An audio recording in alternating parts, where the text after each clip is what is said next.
لوگوں سے عزتیں تلاش کرتے ہو تو وہ کیا تمہیں عزت دیں گے؟ وہ تو کل اچھا کہتے ہیں، پرسوں برا کہنے لگ جاتے ہیں۔ لوگوں کے سامنے گڈ بک میں آنا چاہو گے تو وہ تو سویرے تمہارے بارے میں کچھ کہیں گے، شام کچھ اور کہیں گے۔ اپنی روحانی زندگی آباد کریں، اپنے مسلح کو وقت دیں، اور دنیا سے چھپ کر، اس موبائل کو بند کر کے، اور اپنے آپ سے بھی چھپ کے اور تنہا ہو کے، چھپا کے سارا کچھ اپنے آنسو اپنے رب کی بارگاہ میں پیش کریں، اس کے حضور حاضری دیں۔ سنو نا ترمذی کی حدیث، اور اسے یاد رکھنا، نبی پاک علیہ السلام نے فرمایا اپنے دکھ لوگوں کے سامنے نہ بیان کرنا، سیٹھوں نوابوں کو نہ بتاتے پھرنا، دنیا داروں کے سامنے جا کے نہ رونا کہ میں تکلیف میں ہوں۔ فرمایا اگر دنیا داروں کو دکھ بتاؤ گے رب تمہیں کبھی غنی نہیں کرے گا۔ اور لوگ ہیں کہ الٹا مذاق اڑائیں گے آپ کی، جس سے بڑی پکی یاری ہے نا، پکی، وہ تب تک پکی ہے جب تک آپ نے 50,000 مانگا نہیں، اور جس وقت آپ نے کہہ دیا کہ میں مجبور ہوں میری مدد کر، تو پھر ختم ہو گئی دوستی۔ لوگوں کے تعلقات آپ کے ساتھ تب تک ہیں جب تک آپ ان سے کوئی ضرورت وابستہ نہیں کرتے۔ کریم محبوب فرمانے لگے بندوں کے سامنے دکھ نہ بیان کرنا، اللہ تجھے کبھی غنی نہیں کرے گا۔ تو اپنے دکھ اپنے رب کو بتا، تو دعائیں مانگ، تو اس کی بارگاہ میں حاضر ہو، تو اس کے حضور عرض کر۔ فرمایا اپنے دکھ اپنے رب کو بتا، وہ جلدی کرے یا دیر سے کرے تجھے ساری دنیا سے بے نیاز کر دے گا، تجھے کسی کا محتاج نہیں رہنے دے گا۔ اپنے مسلح کو، اپنی دعاؤں، ایک بزرگ فرماتے ہیں میں نے دعا مانگنے کا طریقہ اپنی بیوی سے سیکھا، دعا مانگنے کا طریقہ اپنی، سیکھنے والے تو اپنے بچوں سے بھی سیکھ لیتے ہیں، سیکھنے والے تو ہر ایک سے سیکھتے ہیں۔ وہ کہتے ہیں میں نے دعا مانگنے کا سلیقہ اپنی بیوی سے سیکھا ہے۔ حضرت وہ کس طرح؟ فرمانے لگے میری بیوی نے نا مجھے کوئی کام بتایا، کچھ پیسوں کی ضرورت کے لیے کہا، تو میں نے اسے کہا کہ بھئی ابھی میرے پاس نہیں ہے، کچھ دنوں میں آتے ہیں تو میں دے دوں گا۔ عورتوں کی عادت ہوتی ہے وہ بار بار یاد کراتی ہیں، 2-4 دنوں کے بعد پھر اس نے کہا حضرت وہ میں نے کہا تھا کچھ پیسے، میں نے اسے کہا کہ ابھی میرے پاس نہیں ہے، کچھ دنوں میں ملتے ہیں تو میں تمہیں دے دوں گا۔ اس نے کچھ دنوں کے بعد پھر کہا حضور وہ میں نے کچھ پیسے کہے تھے۔ فرماتے میں نے ڈانٹ دیا، میں نے کہا کہ کیا تو روز مجھے شرمندہ کرتی ہے، کہا نا میرے پاس نہیں ہے، ہوں گے تو دے دوں گا، تو روز یاد کراتی ہے۔ فرماتے ہیں اس نے پہلے تو میری ڈانٹ کو سہا، پھر میرے سخت جملوں نے اس کی آنکھوں میں آنسو پیدا کر دیے، پھر اس نے اپنے آنچل میں اپنے اس دکھ کو سمیٹا، اور پھر اس نے ایک جملہ کہا تو میں رو پڑا، اور مجھے اپنے رب سے مانگنے کا طریقہ آ گیا۔ مجھے کہنے لگی حضرت جی آپ نے ڈانٹ دیا میں نے سہ لیا، پر آپ ہی میرے شوہر ہیں، بتائیں نا آپ سے نہ کہوں تو میں کس سے جا کے کہوں۔ فرماتے ہیں میں رو پڑا، اور میں کھل کے رویا، اور میں تڑپ کے رویا، اور پھر میری سسکیاں بند گئیں۔ تو مجھے کہنے لگی آپ کو کیا ہوا؟ میں نے کہا مجھے بھی دعا مانگنی آ گئی ہے، جب میں اسے کہوں گا نا اللہ تو ہی میرا رب ہے، میں تجھ سے نہ کہوں تو میں کس سے جا کے کہوں؟ میں کیوں کسی بندے سے سوال کروں؟ میں کیوں کسی دنیا دار سے کہوں؟ میں تیرے بندوں کا، نیک بندوں کا وسیلہ لے کے، تیرے محبوب کی غلامی لے کے تیری بارگاہ میں آیا، تجھ سے نہ مانگوں تو کس سے مانگوں؟ سمجھ آ گئی ہے؟ جب میں اس رنگ میں مانگوں گا تو پھر رب میرے اوپر بڑا ہی فضل فرمائے گا، وہ میرے اوپر بڑی رحمت کرے گا، وہ میرے لیے آسانیاں کرے گا۔ عزیز دوستو ہم اس طرح کرنے لگ گئے ہیں کہ ہم نے نا اپنے تعلقات پر اعتماد کرنا شروع کر دیا ہے۔ میرے تعلقات بہت ہیں، ہم نے اپنی دولت پر اعتماد کرنا شروع کر دیا ہے، میرے پاس دولت بہت ہے۔ ہم نے اپنے علم پر، اپنی شہرت پر اعتماد کرنا شروع کر دیا ہے کہ میرے پاس فلاں چیز بہت ہے۔ یاد رکھنا جب بے نیاز اپنی صفت بے نیازی دکھاتا ہے تو بڑی بڑی دولتوں والے مجبور نظر آتے ہیں۔ بھائیو جب انسان کا رشتہ اپنے مالک کے ساتھ ہوتا ہے پھر تو غم بھی کچھ نہیں کہتے، پریشانیاں بھی کچھ نہیں کہتی، پھر تو زندگی صبر والی، پھر تو زندگی توکل والی، پھر تو زندگی بھروسے والی، پھر انسان اپنے آپ کو رسوا نہیں کرتا۔ دنیا داروں سے امیدیں اس کی ختم ہو جاتی، امیدیں اللہ رسول سے لگا لیتا ہے، مضبوط ہو جاتا ہے، مضبوط، طاقتور ہو جاتا ہے، خوددار ہو جاتا ہے، باوقار باعزت ہو جاتا ہے۔ حضرت بہلول دانا رحمت اللہ علیہ بیٹھے تھے تو ہارون رشید حج کر کے آ رہا تھا، تو رستے میں حضرت شیخ سے ملاقات ہو گئی تو السلام علیکم کے بعد کہنے لگا حضور کوئی حکم ہو تو بتائیے گا. تو حضرت بہلول دانا فرمانے لگے تیرا رب کون ہے؟ اس نے کہا اللہ. تو فرمایا میرا کون ہے؟ کہا اللہ. فرمانے لگے تو بڑا ہی بیوقوف ہے، کیا تو یہ سمجھتا ہے کہ رب ہارون رشید کو تو دے گا اور بہلول دانا کو بھول جائے گا؟ تیرا بھی وہی رب ہے، میرا بھی وہی رب ہے. اس نے اگر تجھے دے کے آزمایا ہے تو ہو سکتا ہے مجھے نہ دے کے آزما رہا ہو. جب اس کی حکمت کے تقاضے ہوں گے تو عطا کرے گا اور دے گا. تو جا اپنا کام کر. بھائی اپنی روحانی زندگی، اپنی عبادات، اپنے وظائف، اپنے روزمرہ کے معاملات، اپنی دعائیں، اپنا استغفار. دیکھو کوئی مشکل کام تو نہیں 2 رکوع ہیں سورہ واقعہ کہ اگر رات کو پڑھ لی جائے تو. میں کس طرح یہ بات بیان کروں کہ تعویذ بانٹنا آسان ہے اور وظیفہ بتانا مشکل ہے. سارا دن تعویذ بانٹیں تو لوگ لینے کو تیار ہیں، اور اگر آپ وظیفہ بتائیں تو کہتے ہیں تو مشکل کام ہے. او خدا کے بندے، اگر آپ کا تعلق قرآن پاک کے ساتھ مضبوط ہو، قرآن پاک کے ساتھ اگر آپ کا رشتہ ہو، لوگ سفارشیں ڈھونڈتے ہیں نا دنیا میں، کوئی تعلق مل جائے تو میرا کام ہو جائے. دنیا میں اتنا مشکل معاملہ ہے، آخرت میں مجھے بتائیے گا کتنا مشکل معاملہ ہوگا. میرے نبی پاک صلی اللہ تعالی علیہ وسلم نے فرمایا جو لوگ سورہ ملک پڑھا کرتے تھے نا، سورہ ملک، یہ سورت ملک قیامت میں ان کی سفارش کرے گی، اور اس طرح کرے گی کہ کہے گی اے اللہ یہاں اس بندے کو جنت میں داخل کر دے یا مجھے قرآن پاک سے علیحدہ کر دے. تو رب فرمائے گا جا اس کا دامن تھام کے اسے جنت تک پہنچایا. آپ بات کو سمجھیں، جب آپ کے تعلقات اپنے معاملات کے ساتھ مضبوط ہوں گے، یہ نبی کریم نے وعدہ کیا ہے کہ تو سورت واقعہ پڑھ تیرے گھر میں فاقہ نہیں آئے گا. حضرت عبداللہ ابن مسعود رضی اللہ تعالیٰ عنہ بیمار تھے تو حضرت عثمان غنی رضی اللہ تعالیٰ عنہ تیمارداری کے لیے تشریف لے گئے اور جا کر کے کہا کہ آپ بڑے بیمار ہیں، آپ کی بیٹیاں زیادہ ہیں، میں چاہتا ہوں کہ خزانے میں سے کچھ مدد کروں. تو سیدنا عبداللہ ابن مسعود رضی اللہ تعالیٰ عنہ اٹھ کے بیٹھ گئے اور کہنے لگے امیر المومنین، اللہ آپ کو میری طرف سے، میری بیٹیوں کی طرف سے بہتر صلہ دے. میری بیٹیوں کو کسی خزانے کی ضرورت نہیں، میں نے انہیں خزانہ دے دیا ہے. کہا جناب آپ نے کون سا خزانہ دیا ہے، میں آپ کے مالی معاملات کو جانتا ہوں. تو فرمانے لگے امیر المومنین، میرے نبی کریم نے فرمایا ہے جو سورت واقعہ پڑھے اسے کبھی فاقہ نہیں آتا.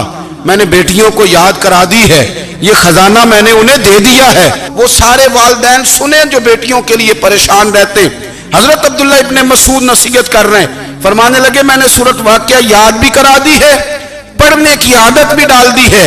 حضور نے فرمایا ہے جو سورت واقعہ پڑھے اسے فاقہ نہیں آتا.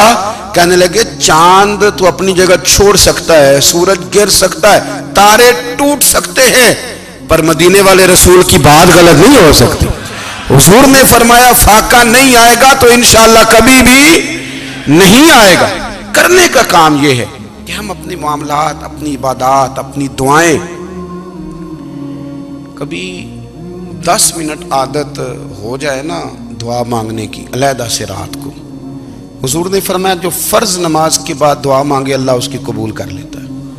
نبی پاک صلی اللہ تعالی علیہ وسلم نے فرمایا اللہ مسافر کی دعا قبول فرماتا ہے. حضور نے فرمایا اللہ مظلوم کی دعا قبول فرماتا ہے. حضور نے فرمایا بیمار سے دعا کراؤ اللہ اس کی دعا قبول فرماتا ہے.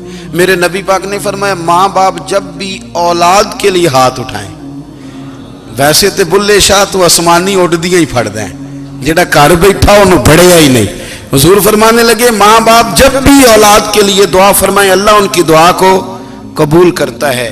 آپ اپنا تعلق بنائیں دعا کے ساتھ، عبادت کے ساتھ، مصلی کے ساتھ رشتہ بنائیں، استغفار پڑھیں. صلاح الدین ایوبی صلیبی جنگوں میں تھے،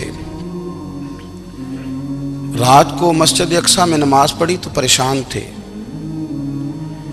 ایک بزرگ سے ملاقات ہوئی تو وہ کہنے لگے کہ آپ بڑے پریشان ہیں. کہنے لگے حضور پریشان اس لیے ہوں کہ پہلے ہی مسلمان کمزور ہے، اب میں نے سنا ہے دشمن کا ایک بحری بیڑا وہ جنگی سامان سے بھرا ہوا آ رہا ہے، تو اب ان کے پاس اور تلواریں اور نیزے آ جائیں گے، مسلمانوں کے پاس پہلے ہی وسائل کی کمی ہے، پریشان ہو کس طرح کر کے مقابلہ کریں گے. یہ بات کہتے ہی صلاح الدین ایوبی نے بزرگوں سے کہا حضور آپ بھی دعا کرنا، دعا کی بڑی طاقت ہے. میرے نبی پاک نے فرمایا دعا مومن کا ہتھیار ہے، دعا مومن کا، دعا مومن کا۔ حضور نے فرمایا تقدیر کو سوائے دعا کے کوئی چیز نہیں بدل سکتی، دعا مومن کا ہتھیار ہے، یہ کافر کے پاس کوئی نہیں، یہ ہتھیار ہے مومن کا۔ اللہ کرے آپ کو سمجھ آئے، پھر سنیں، کئی بار کہہ چکا ہوں یہ ہتھیار ہے۔ کافر کے مقابلے میں جو تیرے پاس سب سے بڑا ہتھیار ہے وہ دعا ہے۔ دعائیں کرانی چھوڑ دی، کرنی چھوڑ دی، لینی چھوڑ دی۔ حضرت سیدنا انس بن مالک رضی اللہ تعالیٰ عنہ فرمایا کرتے تھے، میں نے وہ رنگ دیکھا ہے جب حضور دعا مانگتے تھے اور حضور کی مقدس آنکھوں میں آنسو بھی ساتھ ہی بہا کرتے تھے، میں نے وہ انداز دیکھا ہے۔ تو صلاح الدین ایوبی بزرگ سے کہنے لگے آپ بھی دعا کیجیے، اور خود رونے لگے اور سر سجدے میں رکھ کے رونے لگے، اور عشاء سے لے کر فجر تک روئے، خوب روئے۔ صبح وہ بزرگ آئے تو صلاح الدین ایوبی کا خوبصورت اور ہنستا ہوا چہرہ دیکھا، کہنے لگے آپ بڑے خوش ہیں، رات تو میں نے بڑے روتے ہوئے دیکھا تھا۔ تو کہنے لگے حضور وہ جو بحری بیڑا آ رہا تھا نا وہ پانی میں ڈوب گیا ہے، اب وہ نہیں آ رہا، ابھی خبر آئی ہے تو میں بڑا خوش ہوں۔ بزرگ کہنے لگے اٹھ سینے سے لگ اور سن ایک بات، وہ بحری بیڑا پانی میں نہیں ڈوبا، وہ تیرے آنسوؤں میں ڈوب گیا ہے۔ وہ جو تو رات رویا ہے نا رب کریم کی بارگاہ میں تو وہ ڈوب گیا ہے۔ حضرت عائشہ صدیقہ رضی اللہ تعالیٰ عنہ فرماتی ہیں ایک عورت تھی اور اسے نبی پاک صلی اللہ تعالیٰ علیہ وسلم نے نا وہ کلمہ پڑھ کے مسلمان ہوئی، مدینہ طیبہ آ گئی تو حضور نے مسجد نبوی شریف میں اس کے لیے مکان، ایک سادہ سا کمرہ ساتھ مسجد کے بنوا دیا، وہیں رہنے لگی۔ اکثر وہ سیدہ طیبہ کے پاس آتی تو حضرت عائشہ صدیقہ رضی اللہ تعالیٰ عنہ فرماتی ہیں وہ بڑی باتیں سناتی اور آخر میں کہتی وہ ہار والا دن بھی بڑا عجیب دن تھا اور میرے رب کی قدرتوں کا دن تھا، وہ بھی بڑا عجیب دن تھا۔ سیدہ عائشہ صدیقہ رضی اللہ تعالیٰ عنہ ایک دن فرمانے لگی کہ تو ہار والے دن کا بڑا ذکر کرتی ہے، وہ کیا دن تھا؟ تو خاتون کہنے لگی اماں جی وہ دن تھا جب میرے رب پر بھروسہ اور مضبوط ہو گیا، جس دن میرا اپنے رب پر توکل اور بڑھا، میرے ایمان میں یقین میں اور پختگی آئی۔ کہنے لگی میں ایک گھر کی کنیز تھی، نوکرانی تھی، اس گھر میں ایک بچی تھی جس کے پاس سونے چاندی ہیرے جواہرات کا ہار تھا۔ اس زمانے میں نا چمڑے کے اوپر لوگ ہیرے جواہرات لگاتے تھے، کئی دفعہ سرخ رنگ کے چمڑے پہ لگائے جاتے تھے، وہ بچی پہنتی تھی۔ تو کہتی ہیں وہ بچی کے اس نے اتار کے رکھا یا اس سے گرا وہ ہار تو چیل اسے اٹھا کے لے گئی گوشت سمجھ کے اور میرے سامنے اٹھا کے لے گئی۔ گھر والوں نے مجھ سے پوچھا، یہ بخاری میں موجود ہے، گھر والوں نے پوچھا مجھ سے کہ وہ ہار کہاں ہے تو میں نے کہا چیل اٹھا کے لے گئی۔ گھر میں کچھ چوری ہو جائے تو سب سے پہلا الزام کس پہ لگتا ہے؟ ملازمین پہ۔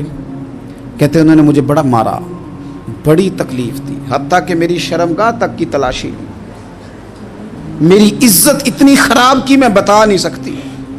میں نے اپنی زندگی میں ایک واقعہ دیکھا، ایک امیر گھر میں چوری ہو گئی، ملازم کو اتنا مارا کہ وہ چارپائی پہ پڑ گیا، پولیس والوں سے اتنی مار پڑوائی گئی کہ وہ بیچارہ چارپائی پہ پڑ گیا، اور پھر وہ اتنا بیمار ہوا اور کچھ دنوں کے بعد پتہ چل گیا کہ چور تو اپنا بیٹا ہے ان کا،